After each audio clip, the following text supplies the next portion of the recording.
بسم اللہ الرحمن الرحیم۔ خداوند عالم قرآن میں ارشاد فرماتا ہے، آپ کہہ دیجئے کہ ہر شخص اپنی نیت کے مطابق عمل انجام دیتا ہے۔ جناب موسیٰ کا ایک پیروکار ہمیشہ ان کے ساتھ رہتا تھا، ان سے علم حاصل کرتا۔ کافی عرصے بعد اس نے گھر جانے کی جب اجازت طلب کی تو جناب موسیٰ نے اسے اجازت دے دی۔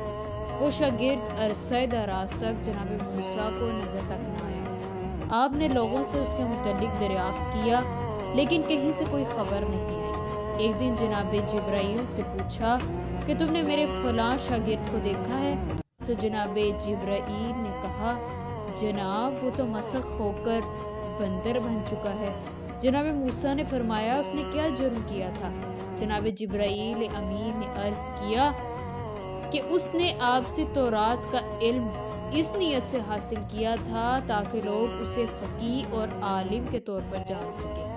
اس کی نیت اخلاص پر مبنی نہیں تھی۔ اس علم کو دنیا کے بدلے فروخت کر دیا، اسی لیے اللہ نے اسے مسخ کر کے بندر بنا دیا۔ جب انسان کی نیت خراب ہو جائے تو برکت بھی چلی جاتی ہے۔